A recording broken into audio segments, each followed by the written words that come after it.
రాయలసీమ లిఫ్ట్కు పునాది ప్రగతి భవన్లోనే ఉత్తమ్ కుమార్ రెడ్డి గారు అంటున్నారు. మంత్రి ఉత్తమ్ కుమార్ రెడ్డి చెప్తున్నాడు రాయలసీమ లిఫ్ట్కు పునాది ఎక్కడ పడ్డదంట? ప్రగతి భవన్లో పడ్డది.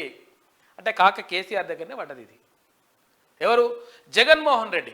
ఏపీ ముఖ్యమంత్రి జగన్మోహన్ రెడ్డి రాగానే మంచిగా పూల బొకేలు అవన్నీ ఇచ్చేసి మంచిగా చూసుకొని అరుచుకొని నువ్వేం టెన్షన్ పడకు, నువ్వు వేరు నేను వేరు కాదు, మనమంతా మంచిగా కలిసి చేద్దాం, నీళ్లు తీసుకుపో, ఎన్నైనా తోడుకొని పో, కాకపోతే ఏంటంటే నేను చెప్పిన ఆయనకు కాంట్రాక్ట్ ఇయ్యి, మెగా కృష్ణారెడ్డికి కాంట్రాక్ట్ ఇయ్యి, నా పైసలు నాకు వస్తాయని చెప్పేసి నేను చెప్పింది కదా మల్లన్న.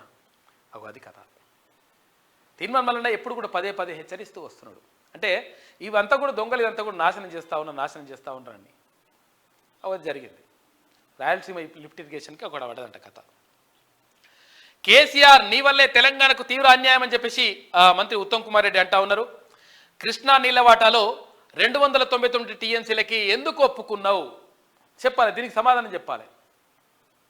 551 టీఎంసీల నీరు మన తెలంగాణ రాష్ట్రానికి రావాల్సి ఉంటే 299 టీఎంసీలు చాలు అని చెప్పేసి 551 టీఎంసీలు ఉంటే 651 టీఎంసీలు కావాలి, లేకపోతే 1000 టీఎంసీలు కావాలని కొట్లాడతారు వాళ్ళు. నిజంగా మునగాడైతే, నిజంగా సోయినోడైతే, తెలంగాణ ప్రజల పట్ల మంచి నిబద్ధత ఉన్నోడైతే. కానీ ఈ దొంగ ఏం చేసిందట? 299కే ఓకే చెప్పేసిండు.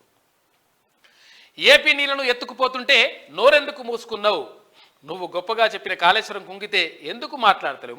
దానిపైన మాట్లాడాలి. ఇప్పుడు చర్చ జరగాల్సింది దానిపైన.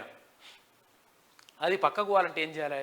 కృష్ణా వాటా బిష్ణా వాటా అని అంటున్నాడు. కృష్ణా వాటాలో ఓడి చేసిన మోసం కేసీఆర్ చేసిండు. కేసీఆర్ అండ్ కో ఇదంతా కూడా చేసినటువంటి కథ ఇదంతా. అన్నారం సుందిల్ల బ్యారేజీలు కూడా ప్రమాదంలో ఉన్నాయని వెల్లడి. సూడిగా అన్ని కథమే.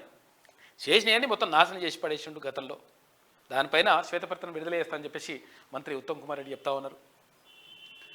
అవినీతి బయటపడుతుందనే కేసీఆర్ డ్రామాలు ఆడుతున్నాడు, రాజకీయ ప్రయోజనాల కోసం ప్రజలను రెచ్చగొడుతున్నాడు అని చెప్పేసి మంత్రి జూపల్లి కృష్ణారావు అంటున్నారు.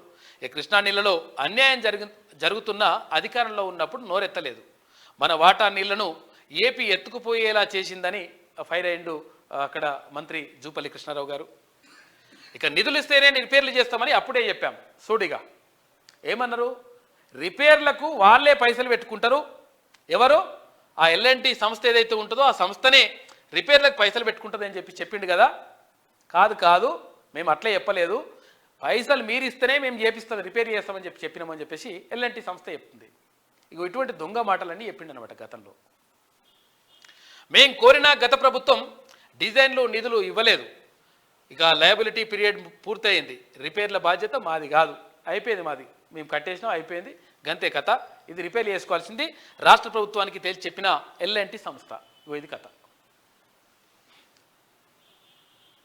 మొత్తం నాశనం చేసి పడేసిండు ఎక్కడికక్కడ.